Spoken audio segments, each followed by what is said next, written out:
Sometimes I could hear him whispering to it like it was talking back to him. I didn't like those times. It was creepy, but Uncle Terry was attached at the hip to this damn radio. It went on for about a month until Uncle Terry did something unforgivable and got his answer.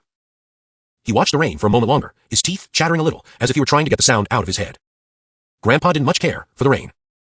I had known him to close the shop if it got really bad, and it always seemed to make him extremely uncomfortable. That's why we were sitting up here in the first place, and I believe that Grandpa would have liked to be drinking something a little stronger. Dad and I got a call about something big, something he really wanted.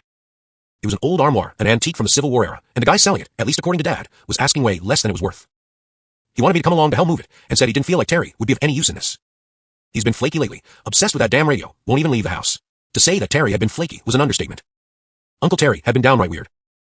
He never left the shop, just kept looking for the radio, and I started to notice a weird smell, sometimes around the house. I suspected that he wasn't bathing, and I never saw him eat or sleep. He just hunted for the radio and fed his blood when he found it.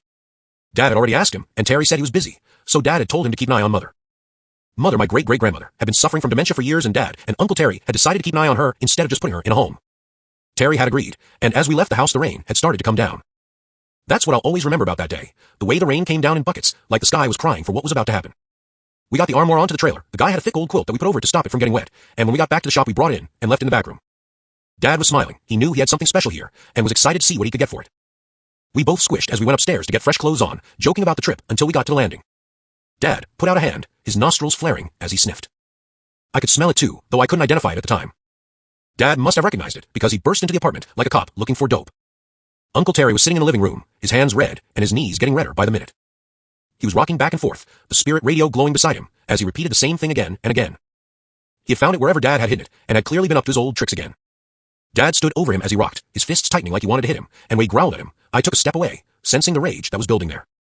What have you done? He asked. Today, it's today, today, it's today. Terry kept right on repeating, rocking back and forth as he sobbed to himself.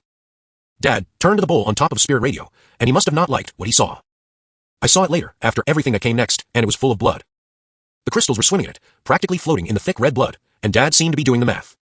There was more blood than a finger prick or a palm cut, and Dad was clearly getting worried, given that Uncle Terry was still conscious.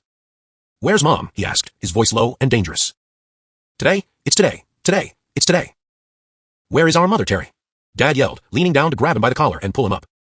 Uncle Terry had blood on his hands up to the elbows, but instead of dripping off onto the floor, it stayed caked on him in thick, dry patches. The shaking seemed to have brought him out of his haze, it said. It said if I wanted the answer, I had to sacrifice. Terry said, his voice cracking. It said I had to give up something important if I wanted to know something so important, something I loved. The others weren't enough, I didn't even know them, but Mother was, but he stopped stammering when Dad wrapped his hands around his throat. He choked him, shaking him violently as he screamed wordlessly into his dying face, and when he dropped him, Uncle Terry